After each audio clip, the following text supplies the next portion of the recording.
존재가 계심을 마음으로 믿고 입으로 고백합니다. 이제 이 부분을 살펴보기 앞서 지난주에 저희가 살펴보다가 시간이 좀 너무 많이 걸릴 것 같아서 좀 건너뛴 부분이 있어서 거기서부터 시작하겠습니다. 신조라는 말이 있죠. 신경이라는 말이 있습니다. 그리고 신앙 고백서라는 말이 있어요. 우리 그 찬송가에 보게 되면 앞에 사도 신경이었어요? 신조였어요? 신경이었죠. 예, 신경이었어요. 그리고 니케아 콘스탄티노플 신경이었습니다. 신경과 신조는 다른 것인가요? 생각을 안 해보셨어요? 신앙 고백서와 그러면 신경은 다른 건가요?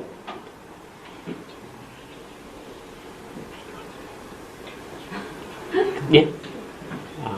뭐 편하게 대답을 하셔도 비슷한 것 같죠. 예.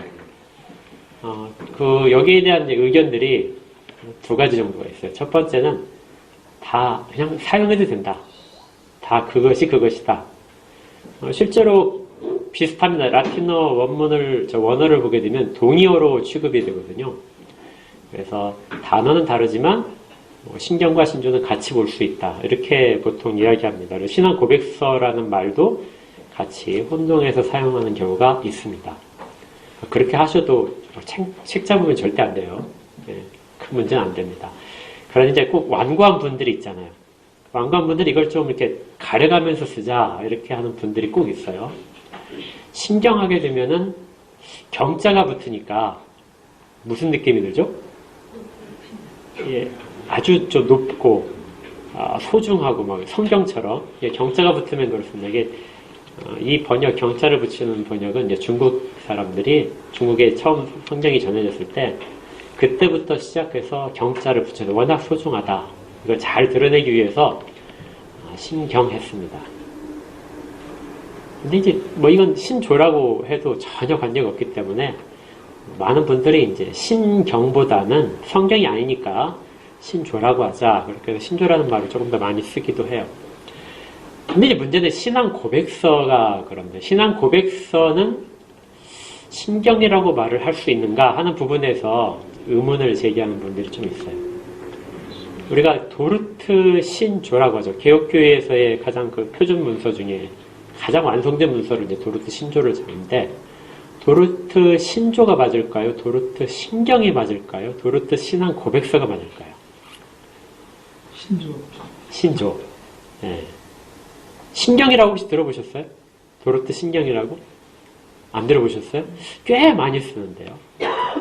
우리 한국의 도르트 신경에 대한, 그러니까 도르트 신조에 대한 그 책을 처음에 이렇게 해설서가 나올 때 신경이라고 했었습니다. 총신대 교수님이 처음에 썼던 것 같은데요. 그래서 도르트 신경이라는 것이 꽤 많이 퍼졌었어요. 지금은 고백서라는 말을 조금 더 많이 씁니다. 도르트 신앙 고백서라는 말을 쓰는데요. 왜 이렇게 용어를 좀 구분해서 쓰려고 하냐면 신조는 그분들의 의견은 그래요. 신조는 보편적인 교회들, 그러니까 기독교를 표방하는 교회들이 공통으로 받아들이는 신앙 고백서를 신조라고 붙였다고 생각을 합니다. 이제 초대교회부터 중세로 넘어가는 과정에서 7번의 범교회 회의가 있었어요. 모든 기독교에 속한 대표들이 모여서 회의를 한 것입니다. 우리 니케아 콘스탄티노플 신경도 그 중에 하나죠. 그렇게 해서 모든 교회가 동시에 합의를 해서 의견을 모아서 발표를 하고 지키기로 약속한 것을 신조라고 하자. 이제 신경이라고 변형을 해도 관계없다. 그런데 신앙 고백서라는 말은 그 정도의 지위는 가지지 못하는데 일부 지역에서 교회들이 모여서 우리의 신앙은 이렇다 하고 같이 의견을 모아서 작성한 것. 이것을 신앙 고백서라고 하자. 이렇게 된 겁니다. 그래서 벨직 신앙 고백서라고 하는 것은 벨직이라는 지역에서 된 것이고 나중에 이름은 그 지역 이름을 따서 네덜란드 신앙 고백서 이렇게 이제 부르기도 하는 거죠. 거기에 이제 도르트 신앙 고백서라고 부르자고 주장하는 사람들은 이 도르트 지역이 네덜란드 교회들의 그 모임이었거든요. 물론 이제 네덜란드뿐만이 아니라 이제 전체적으로 이제 주동은 네덜란드고 거기에 프랑스가 빠져 있었습니다.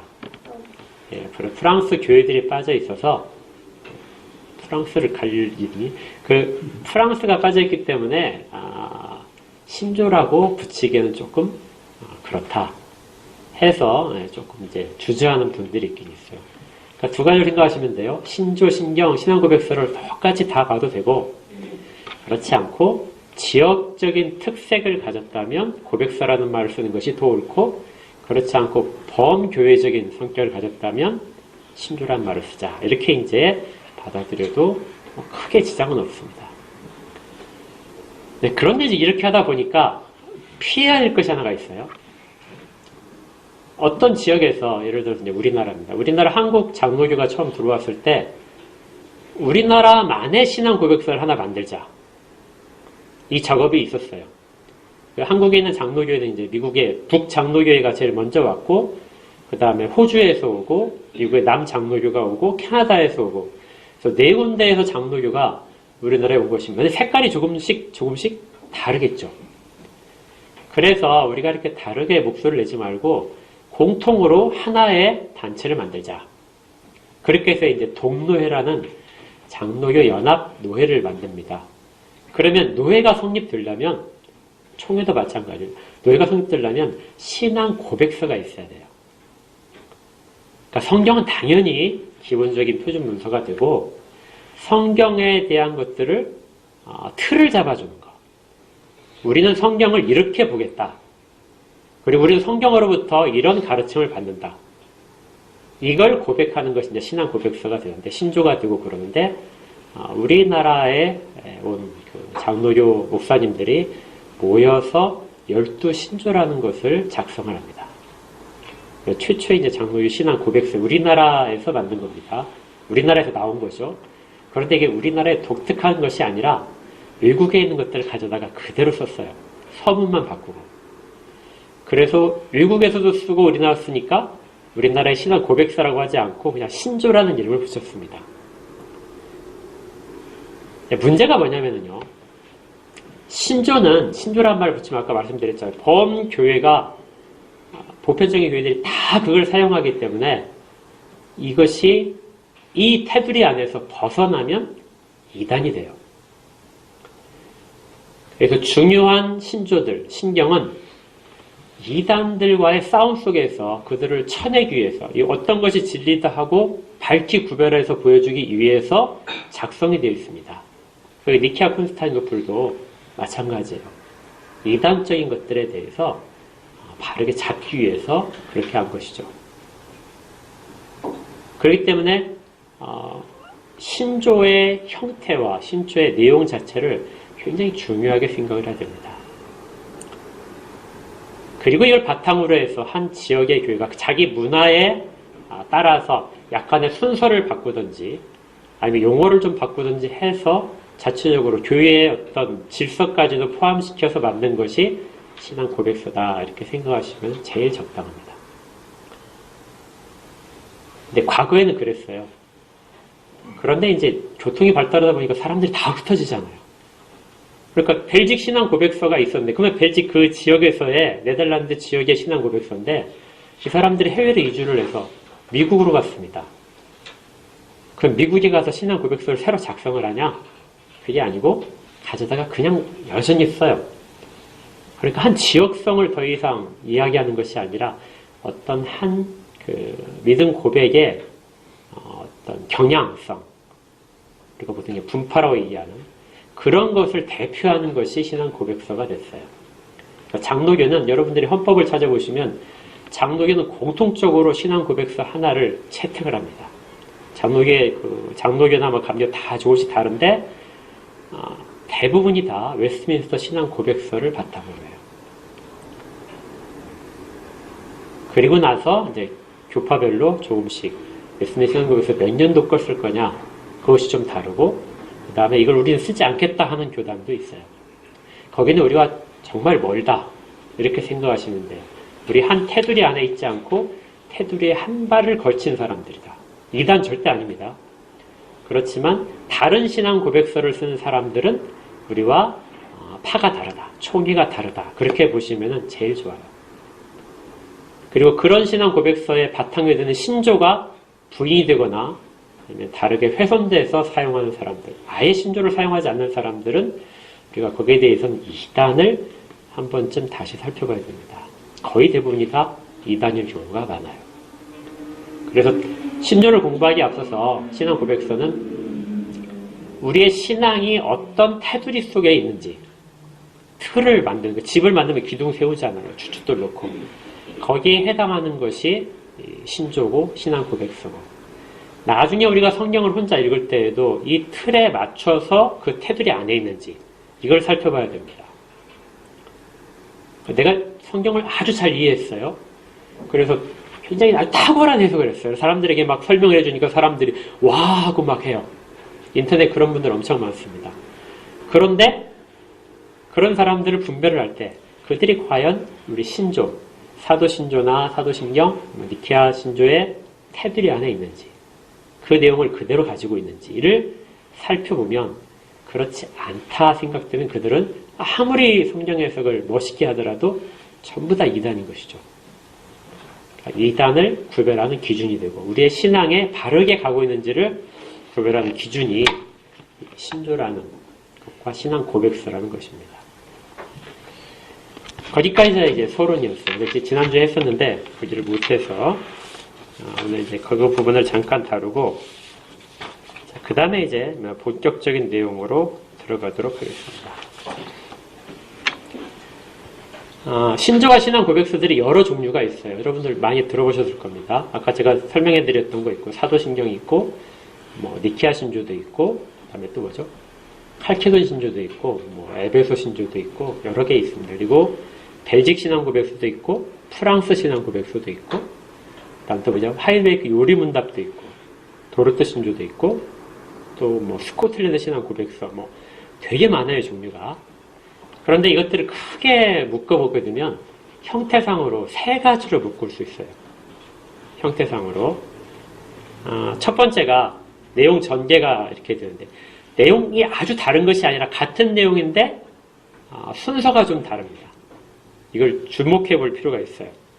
제일 먼저는 시작을 할 때 하나님이 누구신가? 그러니까 시작을 어디서부터 해요? 하나님이 누구신가부터 시작하는 그런 신조가 있습니다. 신앙 고백서가. 여기에 해당하는 것이 뭐가 있죠? 우리 아까 했었죠. 네, 사도신경. 하나님이 누구신가? 이렇게 되죠. 그 다음에 또 아까 니케아 신조도 마찬가지입니다. 그러니까 고대 신조들은 대부분이 다 이 하나님이 누구신가에서부터 시작을 했어요. 자, 이렇게 하게 되면 유익한 점이 있습니다. 하나님을 선언하고 우리가 경배하는 대상이 어떤 분인지 거기에 대한 내용들을 분명하게 하고 나서 그 하나님 아래에 있는 모든 것들로서의 신앙 고백이 시작되는 거죠. 그래서 하나님을 잘 드러낼 수 있어요. 그리고 나서 이제 그 중에서 제일 우리가 소중하게 생각하는 성경이 하나님 우리에게 말씀하신 것이다. 이렇게 하면서 나오는 겁니다. 그러니까 성경의 권위는 하나님을 먼저 이야기하고 하나님으로부터 온 말씀이기 때문에 성경의 권위가 생기는 거예요. 이런 식으로 설명을 하는 겁니다. 교회도 마찬가지예요. 교회도 하나님이 계셨기 때문에 하나님이 교회를 만드셨다. 그런 의미에서 교회의 권위성이 생기는 거예요. 이게 첫 번째 내용을 하는 것이고, 두 번째 형태는 인간의 비참한 상태에서 먼저 시작하는 게 있어요. 인간은 정말 비참하다. 그래서 고통 가운데 있다. 위로가 반드시 필요한 존재다. 자, 이렇게 하는 그 신앙 고백서가 하이델베르크입니다. 하이델베르크는 인간이 비참한 상태이기 때문에 위로가 필요하다. 그 위로가 어디서부터 오느냐 하는 거죠. 그러니까 출발점이 어디예요? 현재의 인간입니다. 하이델베르크 요리문답은 사람들이 꽤 좋아해요. 왜냐하면 보통 설교에서도 많이 하는 것처럼 우리의 현재 모습은 정말 비참합니다. 여러분이 힘드시죠? 짐을 많이 지셨죠? 그 짐에서부터 벗어나는 길은 오직 우리 주님께서 하시는 일밖에 없습니다. 이렇게 나가는 것이 하이델베르크 요리 문답인 거예요. 그렇게 전개를 하게 되면 우리가 위로 가운데서 굉장히 큰 유익한 점들을 발견할 수 있습니다. 세 번째 형태는 말씀에서 시작해요. 성경이 무엇인지, 하나님이 말씀하신 그 계시가 무엇인지부터 시작하는 고백서가들이 있습니다. 이것이 이제 그 제네바 신앙 고백서, 이거 하셨다고 했잖아요. 아침에 하셨다고 했잖아요. 그거. 그 다음에 웨스트민스터 신앙 고백서도 말씀에서부터 시작을 해요. 그러니까 우리는 현재 우리가 가질 수 있는 최선의 모든 지식들, 하나님에 대한 모든 지식들은 어디에서 발견할 수 있냐면 말씀에서부터 발견할 수 있다. 그래서 말씀에서부터 시작하자. 우리가 가진 유일한 근거는 말씀이다. 말씀에서부터 시작해서 그 안에 우리에게 드러나신 하나님을 말씀을 통해서 발견을 하고, 말씀을 통해서 교회가 어떤 것인지를 발견하고, 이렇게 하는 것이 이제 세 번째 형태인 것이죠. 그러니까 저마다 조금씩 특색이 있어요. 그래서 각 지역마다 어떤 철학적인 배경이 좀 다를 때 이게 좀 나온 것 같아요. 어떤 경험적인 부분들이 좀 많이 있는 그런 쪽에서는 말씀에부터 시작하는 것이 많고요. 어떤 실존적인 개념들, 내가 무엇을 느끼는지, 나의 현재 상태에 관심이 많은 사람들에게서는 하이델베르크 요리 문답처럼 그런 것들을 많이 받아들입니다. 그리고 정말 전통적으로 교회가 한 것처럼 하나님이 먼저 계시고 그로부터 모든 것들이 파생되는 것을 드러내기를 좋아하는 분들은 사도신경부터 시작을 합니다. 그런데 아까 제가 읽어드렸잖아요. 벨직 신앙 고백서는 어디서 시작했죠? 하나님에서 시작합니다. 이유가 있어요.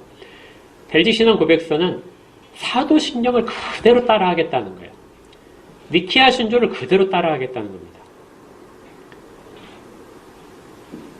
그래서 전통에서부터 시작된 우리의 신앙 고백이 이어지는 과정에서 우리가 어디에 있는지를 밝히는 것이 목적이었어요. 그래서 그 부분에서 시작을 하고 있습니다.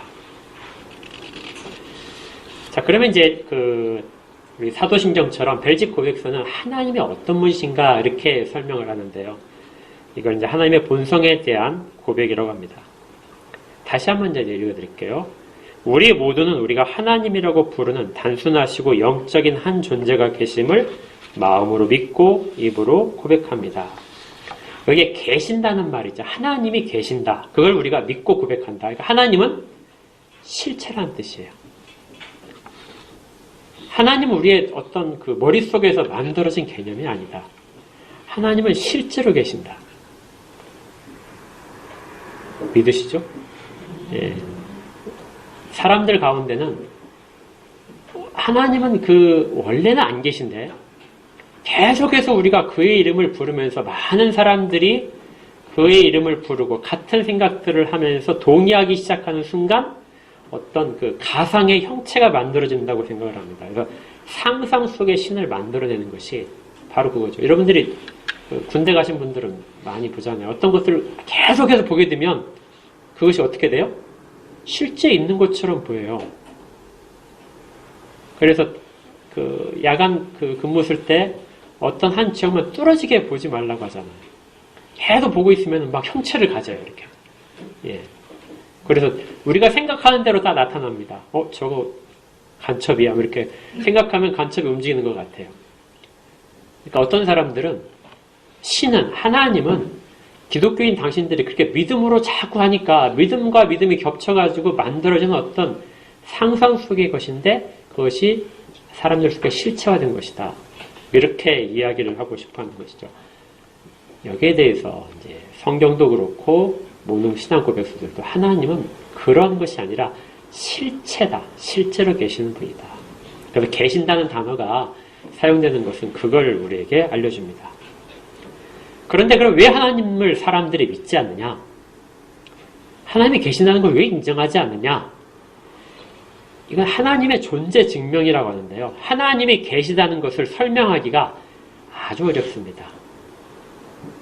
하나님이 계신다는 것 다른 사람과 논쟁해 보셨어요? 말귀를 알아들어요? 못 알아듣죠. 왜냐하면 세상의 학문적인 방법으로 사람들이 지식적으로 하나님의 존재를 받아들이려면 존재 증명법이라는 걸 통해서 받아들이게 돼요. 이게 뭐 어려운 거 아닙니다. 자, 사람이 어떤 존재죠? 사람을 정의해봐라. 그러면 어떻게 정의합니까? 예? 생각하는 거. 예, 생각하는 동물이다. 아주 중요해요. 사람을 생각하는 동물이다. 이렇게 되죠. 이게 이제 그 사람의 존재 그 명제입니다. 우리가 말하고 싶은 것이 사람인데 사람이 무엇인지 모르잖아요. 그래서 다른 것과 비교하면서 다른 것에 속해 있는 것으로 설명을 하게 돼요. 사람보다 훨씬 큰 개념이 뭐냐면 동물입니다. 그래서 동물을 우리보다 큰 개념을 끝에 놓죠. 사람은 땡땡 하는 동물이다. 그러면 동물 중에서 앞에 땡땡은 다른 동물 중에서 사람한테 해당하는 특별한 성질입니다. 이걸 이제 우리가 본성이라고 하고 속성이라고 불러요. 뭐 특성이라고도 하는 거죠. 캐릭터. 그러니까 사람은 생각하는 동물이야. 동물 중에서 생각하는 종류가 없는데 생각하는 동물이다. 이렇게 이야기해요. 거꾸로 만약에 문장을 바꿔서 동물은 생각하는 사람이다. 말이 전혀 안 되죠. 그러니까 이런 식의 존재 증명법은 가능하지 않다. 사람들이 누구나 다 받아들일 수 있는 존재 증명법을 사용하게 되면 그런 식으로 해야 됩니다. 또 특성 자체도 조심해서 사용을 해요. 사람은 걸어다니는 동물이다. 맞아요? 문장이 맞는 것 같은데 동물이라는 말과 걸어다니는 말은 같은 말입니다. 동물이라는 말 속에 걸어다니는 것이 들어있어요. 그래서 이건 증명한 것이 아닙니다. 그냥 말을 반복하는 것 뿐이에요. 그래서 명확하게 하려면 사람을 이야기하고 싶으면 사람에 속해 있는 것보다 훨씬 큰 존재를 말하고 그 존재들 중에서 특별한 성질을 가진 것만 골라서 그걸 사람이라고 부른다. 이렇게 해야 맞는 명명법이 되는 것이죠. 그런데 이게 하나님께는 안 돼요. 그렇잖아요. 하나님보다 더 큰 것을 뒤에 놔야 되는데 뒤에 놓을 수 있는 것이 없어요. 전혀 없습니다. 그래서 두 가지 종류밖에 문장이 성립이 안 돼요. 하나님은 땡땡하는 하나님이다. 이거밖에 안 됩니다. 그러니까 사람들은 그게 문장이 안 되잖아. 하나님을 정의할 수 있는 문장이 안 되죠. 그러니까 하나님을 존재를 증명할 수 없다고 이야기를 할 수밖에 없어요. 그런데 우리는 그 문장이 맞다고 다들 압니다. 그 문장을 받아들이는 순간 그걸 받아들이는 것은 우리의 이성이 아니고요. 우리의 믿음입니다. 믿음이 작동을 하는 거죠. 그러니까 사람들은 믿음이라는 것은 이성적으로 봤을 때는 저 사람들 이상한 사람들이야. 미쳤어. 뭐 이렇게 해야 맞는 그런 것들을 우리가 가지고 신앙생활을 하는 거예요. 왜? 존재 증명이 안 되니까요. 그러니까 하나님을 정의할 수 있으려면 하나님은 땡땡하는 하나님이시다. 이거밖에 안 되고요. 또 하나가 더 있습니다. 그게 뭐냐면 하나님도 계시잖아요. 그래서 계시라는 것을 말할 때 존재라는 의미를 씁니다. 그래서 하나님은 땡땡 하시는 존재다. 이건 가능해요. 왜냐하면 모든 것들이 존재하니까 땡땡하는 존재다.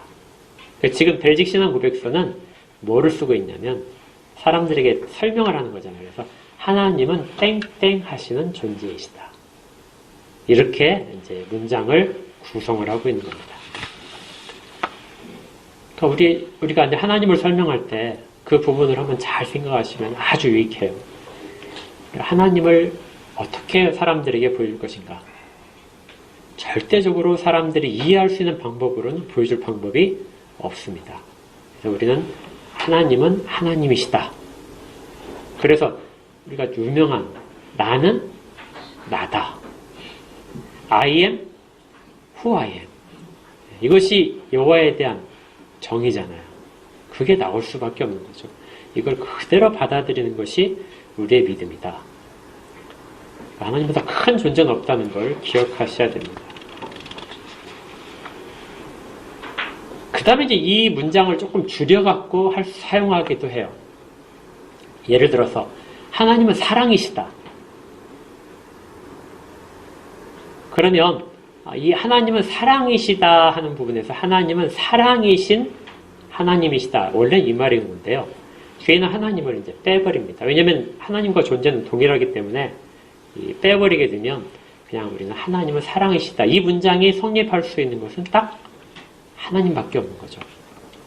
그래서 하나님만 우리의 입술의 고백과 학문을 통해서 특별한 묘사를 받으시는 거예요. 하나님은 공의로우시다. 이런 식의 설명을 받을 수 있는 분은 하나님밖에 없어요. 그러니까 뭐 누구누구는 공의롭다 이렇게 하는 것은 다 그 사람에 대한 어떤 뭐라 그럴까요? 지나친 칭찬이 되고 그걸 받게 되면 그 사람은 교만으로 빠지게 됩니다. 그래서 다른 사람에 대해서는 표현들을 좀 조심할 필요가 있어요. 거기에 이제 똑같은 그 문장 구조를 가지고 우리 주님을 붙일 수 있습니다. 왜냐하면 주님은 하나님이시니까. 그래서 예수님은 땡땡하시는 하나님이시다. 이건 얼마든지 가능한 문장입니다. 그런 문장들을 자주 쓰셔야 돼요. 성령님은 땡땡하신 하나님이시다. 이 문장도 역시 마찬가지로 옳습니다. 자주 쓰셔야 됩니다. 자, 그 다음에 나온 것이 뭐냐면요. 우리 모두는 우리가 하나님이라고 부르는 단순하시고 영적인 한 존재가 계심을 마음으로 믿고 입으로 고백합니다. 그러니까 하나님이라고 계시는 분이 존재가 계심을 믿고 고백한다. 여기까지는 했어요. 자, 그런데 그분의 이름이 나옵니다. 뭐라고 나오죠? 하나님이시란. 근데 우리가 이름 지어줬습니까? 아니죠. 하나님이 스스로 이름을 말씀하셨잖아요. 하나님이 왜 이름을 알려주셨을까요? 지금 뭐 질문거리가 혹시 생기시면 나중에 이제 우리 강복선은 끝나고 나서 한두 번 질문을 받을게요. 예. 왜 하나님께서는 하나님이라는 이름을 우리에게 알려주셨을까요?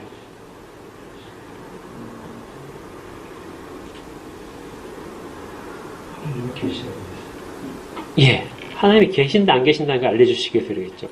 또 하나가 있습니다. 그거 말고도. 예? 부르다. 부르라고 해. 부르라고. 부른다는 의미가 있어요. 하나님의 이름을 부른다. 이게 이제 중요한데요. 우리가 기도할 때 누구 이름으로 합니까? 예수 이름으로 하잖아요. 그렇죠? 왜 예수 이름을 부르면서 기도를 하나요?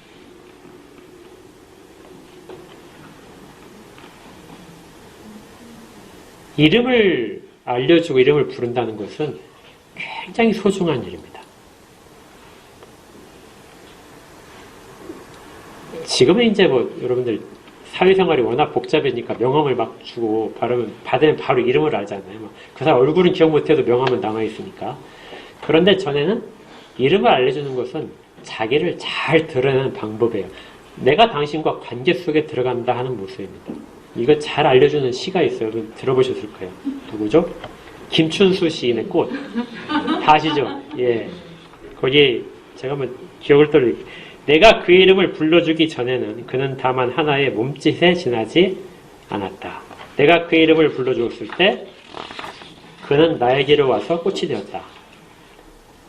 그러니까 전혀 관계 없었는데 이름을 부르는 순간 관계성이 맺어진다는 거예요. 그러니까 하나님이 하나님의 이름을 사람들에게 알려주셨을 때 하나님과 사람 사이의 관계가 비로소 바르게 맺어진 거예요. 그리고 그것을 우리가 부른다. 이렇게 할 때는 그 관계를 인정을 하는 겁니다. 이걸 우리가 다른 말로 구약에서는 시인했다. 그거 말고도 예배드린다. 이렇게 하는 거예요. 그래 이름을 부른다는 것이 예배드린다와 동일하게 표현됩니다. 기억나실 거예요. 아브라함이 가나안 땅에 들어와서 돌로 단을 쌓고 거기서 뭐 했죠? 여호와의 이름을 불렀다. 이렇게 되잖아요. 하나님이 알려주신 하나님의 이름을 우리의 입술을 통해서 다시 이야기할 때 이것을 우리가 고백이라고 이야기도 하지만 구약적인 표현으로는 예배다. 이렇게 보는 겁니다. 그러니까 하나님은 우리와 관계를 맺고 싶어서 이름을 내주신 거예요. 우리가 이제 기도할 때도 예수님의 이름으로 기도합니다. 이 말은 그 관계에 의지해서 우리가 하나님 앞에 아뢰입니다 하는 뜻이에요. 그러니까 그 이름이 없으면 하나님과 우리는 관계가 없어요. 전혀 하나님과 관계가 없습니다. 오로지 우리와 맺어진 관계는 예수의 이름을 통해서만 맺어진 거예요. 그 이름을 우리에게 알려주시고 그 이름을 부르도록 하심으로써 관계가 성립된 거죠. 이제 조금 지루하실 것 같아서 제가 찾아보니까 제가 이 드라마를 보진 않았는데 나의 해방일지라는 드라마가 있다고 하더라고요. 보셨나요? 거기에 이런 대사가 있는 걸 제가 찾아봤습니다. 거의 이제 저는 드라마 보지 못하고 이제 사진으로 이렇게 설명만 되어 있던데요. 두 남녀가 이제 시골에서 이렇게 길을 가고 있는데 여자가 우리 집에서 키우던 염소를 잡아먹었어 이렇게 얘기를 하는 거예요. 그러자 남자가 어떻게 집에서 키우는 걸 잡아먹을 수 있냐? 그러니까 실제로 잡아먹은 건 아니고 차마 잡아먹을 수 없어서 옆집의 염소와 바꿔서 우리 염소는 옆집에서 먹고 옆집 염소는 우리가 먹었어 이렇게 얘기를 해요.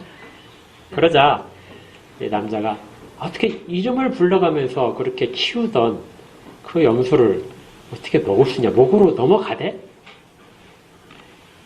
이렇게 하니까 여자가 이름 없었어. 어차피 잡아먹을 건데 이름을 붙이면 않았어. 잡아먹을 건 이름을 붙이지 않는다 이거예요. 그러니까 관계를 맺는데 이름을 붙이는 순간 특별한 관계가 되기 때문에 잡아먹을 건 관계를 맺지 않는다는 뜻이죠. 어느 정도만 한다는 겁니다. 그 남자 말이 아주 무서워요. 야, 너 빨리 이름 지어줘. 나 이름 지어줘. 잡아먹지 못하게. 그러니까 특별한 관계 속에 들어가고 싶다는 거죠. 내 이름을 네가 부른 이름을 하나 만들어줘. 그것이 아주 특별한 관계 속에 들어가는 방법입니다.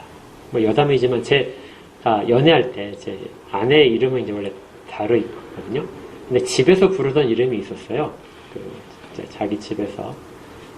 근데 제가 그 이름을 부르고 싶었습니다. 네, 다른 사람이 부른 이름은 이제 재숙이라는 이름인데 집에서는 이제 재영이라고 불렀어요. 그래서 저는 그 이름을 꼭 사용하고 싶었어요. 그래서 막 불렀습니다. 그래서 저 이제 집에다 소개시켜 줄 때도 집의 이름은 재영이었어요. 지금도 그렇게 부르세요. 근데 나중에 이제 재숙이라는 이름을 꼭 다른 사람이 하고 이제 이야기를 할 정도였는데 제가 왜 그러고 싶었을까요? 다른 사람들이 부르는 것과 똑같이 부르고 싶지 않았어요. 정말 친근하고 은밀하게 부르고 싶었습니다. 전혀 이해를 안 하시는 거 아니에요? 네. 이름이 그래요. 그래서 하나님께서 우리에게 이름을 알려주신 것은 그런 특별한 관심, 그 이름으로 불리기를 원하시는 그런 마음들이 숨어 있는 것이죠. 하나님은 이름을 우리에게 알려주셨습니다. 그리고 우리의 이름도 동일하게 알고 계세요.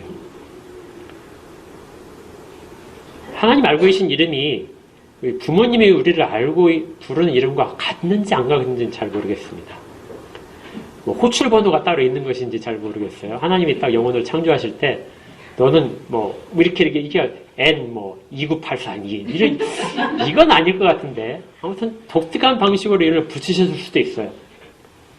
그래서 보통 이제 우리가 사용하는 이름으로 하니까 큰교회 가게 되면 홍길동 A, 홍길동 B 이런 식으로 부르실 수도 있을 것 같은데 왜 이게 필요하냐면요. 계시록을 보게 되면 생명책에 이름이 있잖아요. 이름이 없으면요 관계가 없어요. 구원받지 못한 자들은 생명책에 이름이 없습니다. 하나님의 이름을 신경 쓰지 않으세요. 그러니까 하나님의 이름을 알려주시고 우리의 이름을 하나님이 기록하시는 겁니다. 기억하시는 거예요. 그리고 그 이름으로 우리를 부르시고 그 이름이 생명책에 기록되어 있다 말씀하는 거예요. 그러니까 우리가 하나님의 이름을 바로 부르는 거. 그래서 구약시대 이것을 예배라고 이야기한 것이 얼마나 귀중한 개념인지를 알 수 있습니다. 자, 근데 이 하나님에 대해서 설명을 하는 부분이 있어요. 근데 이제 하나님의 본성에 대한 부분은 하나님이라고 불리시는, 우리를 통해서 하나님을 불리시는 분이 어떤 분이신가, 어떤 존재인가 하는 게 앞에서 나오는 것이 단순하시다. 하나님은 영어로 심플해요. 단순하시다.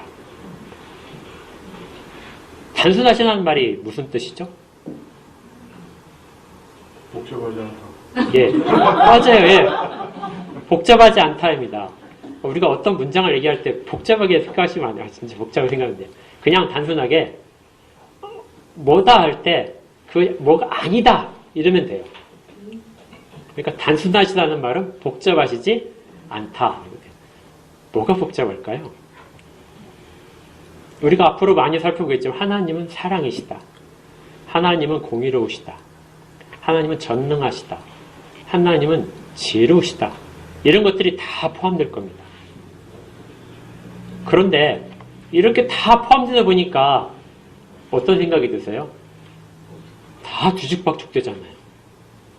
하나님은 공의로우시다 그러면은 심판에 있어서 어떤 사람들에게는 아주 냉혹하시고 엄중하신데 하나님은 사랑이시다 하게 되면 다 용서하셔야 돼요. 그러면은 하나님은 긍휼이 넘치시고 사랑이시면은 다 용서를 해야 되는데 하나님이 공의로우시면은 악인들을 쳐보셔야 돼요. 이게 가능합니까? 하나님 안에 두 가지 다른 면이 동시에 존재할 수 있잖아요. 이걸 어떻게 설명할 수 있을까요? 자, 이걸 설명하는 방법이 하나가 하나님은 단순하시다입니다. 하나님은 100% 사랑이세요.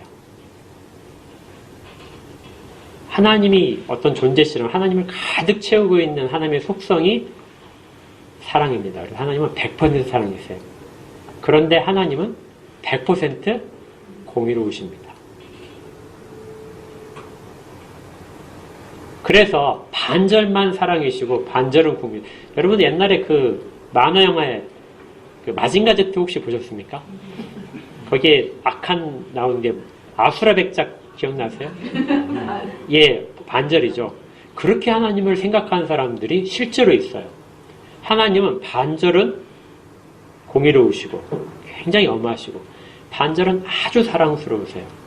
그래서 이렇게 했을 때는 사랑으로만 우리를 대하시고 이렇게 했을 때는 막 두려움으로 모든 사람을 공포에 떨게 하는 그렇게 하는 하나님으로 설명합니다.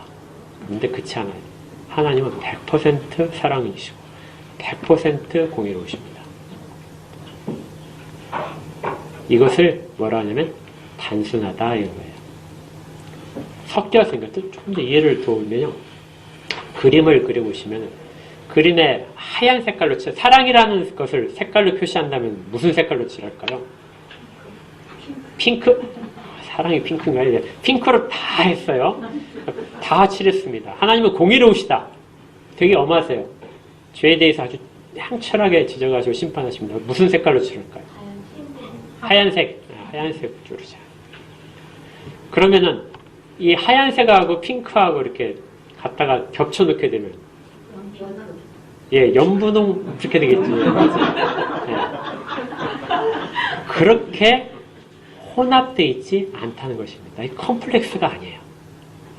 혼합되어 있는 분이 아니고 하나님은 사랑에서는 100% 핑크색이고 하나님은 100% 하얀색이십니다. 두 개가 충돌하지 않아요. 이걸 단순하다고 하는 겁니다. 그러니까 섞인 것이 아니에요. 예, 반반씩 나눠진 것도 아닙니다. 예, 이걸 하나님이 그러니까 우리 사람으로 따지면 하나님의 본성을 설명하는 것은 잘 안 돼요. 그리고 삼위일체 어렵듯이 이것도 어렵습니다. 그렇지만 그걸 먼저 고백을 하는 거예요. 이걸 우리의 어떤 지식을 가지고 쭉 설명하는 것이 아니라 벨직 신앙고백서나 사도신경은 원래 그러신 분이야. 그러신 분이 우리에게 지금 그렇게 임재하고 우리를 그렇게 관계를 맺고 계셔. 이렇게 하는. 하나님은 100% 너를 사랑하시고 100% 너의 죄를 용납을 못하셔. 이게 가능한 거예요. 이게 단순하다는 이미지 속에, 말 속에 있습니다. 자, 이제 마지막으로 영적인 것만 얘기하겠어요. 하나님은 영적인 존재이시다. 거기에 유일하게 한 분이라고 써 있어요. 하나님은 두 분이 아니고 한 분이시다. 그런데 영적이다. 이제 삼위일체는 뒷부분에 나오겠지만 영적인 부분만 살펴볼게요. 하나님이 영적이시다. 어떤 생각이 듭니까? 하나님은 영이시니까 일단 뭐예요? 영이시다 하게 되면 예? 보이지 않아요. 예, 맞아요. 보이지 않아요. 하나님은 보이지 않습니다. 그래서 하나님을 보이는 것처럼 만들면은 다 그것이 뭐예요? 우상이에요. 하나님을 보이는 것으로 만드는 순간 하나님은 거기에 소속이 되고 제한이 된다고 우리가 생각을 해요. 그래서 우상을 만드는 것은 하나님을 어떤 방식으로 표현함으로써 그 속성을 우리가 가지고 싶고 누리고 싶어 하는 겁니다. 그래서 우리 아까 그 십계명 할 때도 있었지만 너를 위하여 새긴 우상을 만들지 말아라. 이 우상의 본질은 누구를 위해서죠? 너를 위해서요. 자기 자신을 위해서 하나님을 나타내지 말라는 겁니다. 그걸 다 우상이랍니다. 하나님 보이지 않으세요. 그래 보이지 않는 하나님과 우리가 관계가 맺고 있다고 하니까 이 하나님과 관계를 맺고 있는 걸 특별히 보여주고 싶어요. 그리고 그 관계가 계속된다는 걸 눈으로 확인하고 계속 붙들고 싶어 합니다. 그러면서 나오는 것이 우상이에요. 이런 것들에 대해서 하나님이 하지 말라 하고 10계명에서 10가지 계명 가운데서 하셨던 것이죠. 하나님은 어떤 것으로 제한될 수 있는 분이 아니십니다. 그걸 나타내는 것이 영적이다 하는 거예요. 보이지 않습니다. 또 이 영적인 부분에 있어서 이제 뒷부분에 가서 다시 나오겠지만 영적인 부분에 있어서 중요한 것이 또 하나가 있어요. 하나님은 영적인 분이시니까 우리가 하나님과 관계를 맺기 위해서는 어떻게 해야 되느냐? 어떤 형상을 만들어서 관계를 맺으면 안 돼요. 그런데 형상 없이는 관계가 성립이 안 돼요, 또. 성전 없이 이스라엘 백성들이 하나님과 관계가 있었을까요? 하나님이 언약의 말씀을 주시지 않았다면, 그리고 그것이 돌판에 새겨지지 않았다면 이스라엘 백성들이 그 언약을 받을 수 있었을까요? 없습니다. 항상 가시적으로 중간 단계가 필요해요. 그것이 이제 종교적인 표상이 됩니다. 이건 어쩔 수 없어요. 우리의 무식함 때문이죠. 우리가 지혜가 없기 때문에 영이신 하나님을 알 수 없어서 하나님이 스스로를 낮추셔서 어떤 형체 같은 것으로 우리에게 보여주시는 것. 그걸 통해서 하나님을 알 수 있도록 한 것들이 이게 이제 우리가 모형이고 구약에 있는 것들이에요. 우리가 예배 형식도 마찬가지입니다. 예배 형식도 영이신 하나님을 우리가 볼 수 없고 하나님을 가장 만족시킬 수 없기에 어떤 형식적인 부분을 통해서 최선의 결과를 우리가 하려고 하는 노력을 하는 것이 예배의 형식이 돼요. 그래서 이런 부분들이 종교에는 유형화가 반드시 들어갑니다. 그런데 그 유형화를 시키면서도 항상 생각하기를 이것이 하나님을 제한하는 것이 될 수 있으면 역시 그것도 뭐가 돼요? 우상이 될 수 있는 거예요. 가장 최선을 다해서 하는 것도 하나님이 원하시지 않은 것일 수도 있습니다. 그러니까 이 부분들을 우리가 항상 기억을 해야 돼요. 그리고 하나님은 가끔 성경적인 표현으로 뭐 하나님의 손과 팔, 그다음에 발, 그다음에 등 이런 표현들이 나타나잖아요. 하나님의 눈 이런 표현들 이런 것들은 우리의 이해를 돕기 위해서 하는 것이고 하나님이 그런 손을 가지신 분이시다 이렇게 하는 게 하나님의 권능을 표현할 때 하나님의 손, 능력이 같은 게 하나님이 어딘지 안 보시는 곳이 없다 할 때 그때 눈을 사용해서 표시를 하는 겁니다. 그래서 그런 표현들이 하나님은 손이 진짜 있으시구나. 손이 몇 개일까? 이렇게 생각하는 것까지 가지 않도록 하는 것이 영적인 부분이에요. 이제 마지막으로 하나님이 영이시다 하는 부분에 있어서 우리가 꼭 기억할 부분이 있습니다. 하나님은 영이시기 때문에 우리를 통해서 영적인 예배를 받으세요. 어떤 예배요? 영적 하나님과 통하기 위해서 우리가 드릴 수 있는 최선의 것들을 영적이라고 표현을 합니다. 그래서 아까 요한복음 4장에서 우리가 읽었던 구절이 뭐였죠? 하나님은 영이시니 예배한 자가 신령과 진정으로 예배하라지라. 이 구절이 이제 개역 개정에서는 바뀌었다는 거 아시죠? 영과 진리로 바뀌었습니다. 이 굉장히 많은 논의가 있었는데 개역 한글이 완전히 잘못된 거 아닌데 오해를 낳을 소지가 있기 때문에 일부러 그 부분을 바꿨어요. 어떤 오해의 소지냐면요. 신령과 진정으로 예배한다 하는 것은 그 하나님을 예배할 때 어떻게 예배하는 것을 설명하는 걸까요? 예, 우리의 모든 정성, 그렇죠? 우리가 모든 준비한 자세들 이런 것들을 통해서 예배를 준비하고 하나님께 나아가는 것들을 이렇게 말을 하는 것처럼 들립니다. 근데 이게 이제 약간의 그 오해를 낳는 거예요. 그러니까 우리가 잘 준비하면 하나님이 우리 예배를 기쁘게 받으시죠. 잘 준비 못하면요. 안 받으시나요? 죄인은 주님 앞에 절대 오면 안 되네요. 죄인이 주님 앞에 오면은 너 준비 안 됐으니까 저리 가 하시겠네요. 잘 준비된 예물보다 내가 원하는 제사는 상한 심령이다. 붓에서 냄새나는 심령을 하나님이 원하신다고. 그 앞에 오는 것을, 하나님 앞에 오는 것을 원하신다고 하셨다면 이건 좀 다르게 봐야 되지 않습니까? 그래서 우리가 잘 준비하고 최선의 것들을 해야 하나님을 기쁘시게 받는 제사를 지낸다. 예배를 드린다고 말을 하는 것은 약간 오해가 생길 수 있다. 물론 그걸 하지 않는 것보다 훨씬 좋습니다. 왜냐하면 그걸 통해서 우리는 하나님 앞에 나아갈 수밖에 없으니까요. 그렇지만 그것이 원인이 돼서 하나님이 우리를 받으신다 생각하면 문제가 생기는 거예요. 그래서 이런 여지를 좀 없애기 위해서 영과 진리라는 말로 바꿨습니다. 영과 진리니까 이건 뭘까요? 그렇죠. 성령과 진리는 예수입니다. 예. 그러니까 우리 안에 있는 것이 아니라 우리가 준비한 것이 아니라 누가 준비한 거예요? 하나님이 준비하신 거예요. 그러니까 영적인 하나님과 우리 지상에 있는 이 모든 피조물들 사이에서의 관계가 맺어지기 위해서는 영적인 것과 유형적인 것, 이게 이제 바울은 육신적인 거라고 했죠. 영적인 것과 육신적인 것이 맺어지기 위해서는 중간에 반드시 통로가 있어야 됩니다. 그 통로를 우리가 만들지 못해요. 사람들이 이 통로를 만들기 위해서 하나님을 이 땅 가운데 유형화시켜가지고 끌어당긴 것이 우상이잖아요.